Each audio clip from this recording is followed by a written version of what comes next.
Nous sommes les avocats de différentes associations de défense de victimes de l'amiante depuis 1996-97 et nous avons donc eu à engager des actions devant les différentes juridictions pour faire reconnaître des fautes des employeurs de victimes de l'amiante ou de fabricants de produits d'amiante. Et donc on a pu, par des actions collectives, rééquilibrer un rapport de force qui était déséquilibré et permettre à ces victimes finalement d'être indemnisées et permettre d'obtenir la reconnaissance de la responsabilité des employeurs. Et aujourd'hui, eh bien, il n'y a pas une semaine sans que nous soyons saisis d'un dossier d'une victime de pesticides.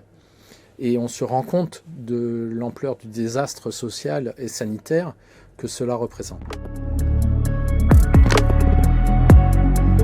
En termes de nature de pathologie, c'est un peu des risques invisibles. On parlait des risques invisibles pour l'amiante avec ces maladies qui se développent 10, 20, 30, 40 ans après l'exposition au risque.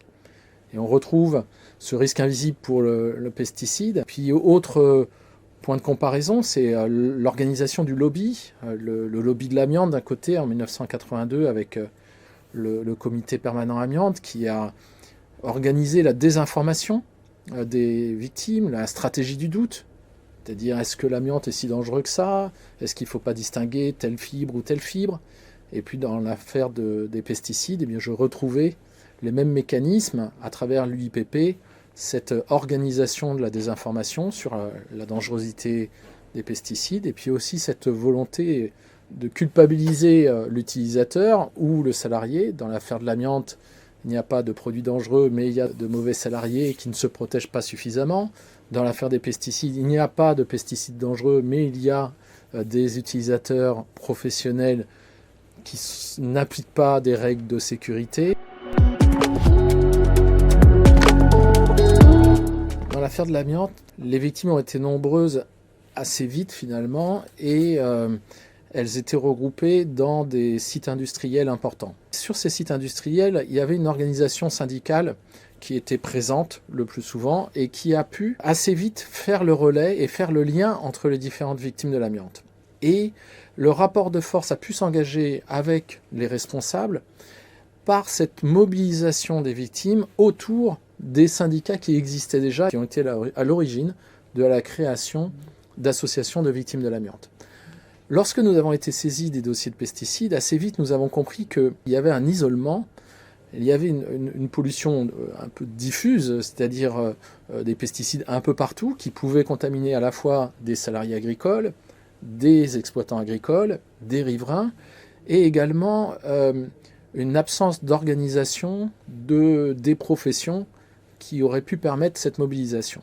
En 2010 a été créée la première association de défense de victimes de pesticides, l'association Phytovictimes, qui aujourd'hui regroupe plusieurs centaines d'adhérents.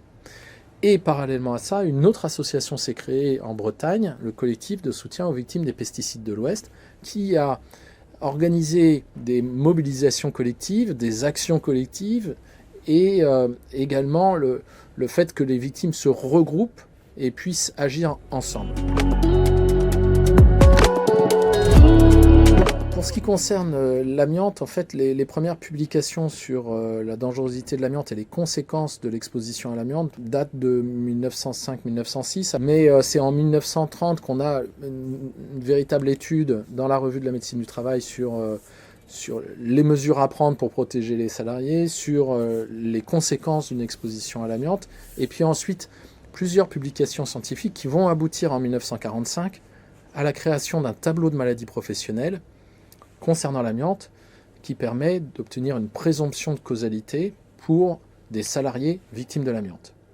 Et c'est ensuite, quelques dizaines d'années plus tard, qu'on va obtenir l'interdiction de l'usage de l'amiante. Mais donc il s'est écoulé un temps très long entre les publications scientifiques et l'interdiction finalement de l'amiante. Si on fait la comparaison avec les pesticides, on a effectivement des connaissances sur la dangerosité des pesticides depuis maintenant de nombreuses années. C'est seulement, je dirais, en 2012, avec la création du tableau sur la maladie de Parkinson, puis la création du tableau en 2015 sur les lymphomes étendus aux leucémies, au myélome, etc. Et enfin récemment la création du cancer de la prostate, qu'on a véritablement cet aboutissement de ce long processus scientifique à travers l'inscription des tableaux de maladies professionnelles. Est-ce qu'on va arriver dans un délai court ou plus ou moins lointain à l'interdiction finalement des pesticides? Ça, je ne saurais pas vous dire. Ce que je sais, c'est qu'il y a des avancées extrêmement importantes dans les 15 dernières années. En matière de pesticides, on a obtenu des reconnaissances de maladies professionnelles, et plus particulièrement ces 4 dernières années, pour donc, des maladies de Parkinson, des lymphomes, des myélomes, des cancers du cerveau, des cancers du rein, des cancers de la vessie, des maladies non inscrites au tableau des maladies professionnelles, et également le retrait de pesticides du marché. Tout ça participe d'une évolution favorable. Le combat de l'amiante a été gagné par la mobilisation des victimes à travers des associations, par un suivi médiatique, des procédures engagées, par un appui scientifique de toxicologues, de sociologues, de chercheurs divers et variés qui ont apporté leurs compétences scientifiques, et par une action juridique adaptée. Ces 4 leviers permettent aussi de mettre une certaine pression sur le corps politique. Lorsque vous vous présentez devant un tribunal et que vous indiquez au tribunal c'est un drame sociétal et cette victime est une parmi tant d'autres, et que vous n'avez personne derrière vous dans la salle le confirmant et aucune mobilisation, eh bien votre discours n'est pas le même que si vous dites à un tribunal c'est un préjudice sériel, c'est un drame sociétal, il y a des centaines de victimes, et la preuve en est, c'est qu'il y en a des dizaines derrière vous dans la salle. C'est la raison pour laquelle cette mobilisation est importante, et un magistrat est nécessairement sensible au fait que le cas de la personne n'est pas isolé et qu'il y a une forte mobilisation autour de ces affaires-là. Le principal problème qu'on a rencontré au début, ou qui m'est apparu au début, c'est l'omerta qui pesait sur cette affaire des pesticides. Avec cette idée que les agriculteurs notamment considéraient qu'ils ne pouvaient pas parler de leur maladie parce qu'ils avaient utilisé ces produits et qu'ils ne voulaient pas, finalement ils se sentaient quelque sorte un peu responsables de ce qui leur était arrivé. Alors que le chemin était long pour qu'ils prennent conscience que ce sont les fabricants de pesticides qui les ont floués pendant toutes ces années en leur expliquant qu'ils pouvaient boire du Roundup, que ces produits ne présentaient aucun danger pour la santé, etc. Et donc aujourd'hui, les prises de parole organisées à l'occasion d'audiences ou de réunions diverses et variées ont permis un peu de lever cette chape de silence sur cette affaire, mais le chemin encore reste à parcourir. Donc toute initiative qui permettrait l'organisation de groupes de parole de ce type me paraît intéressante.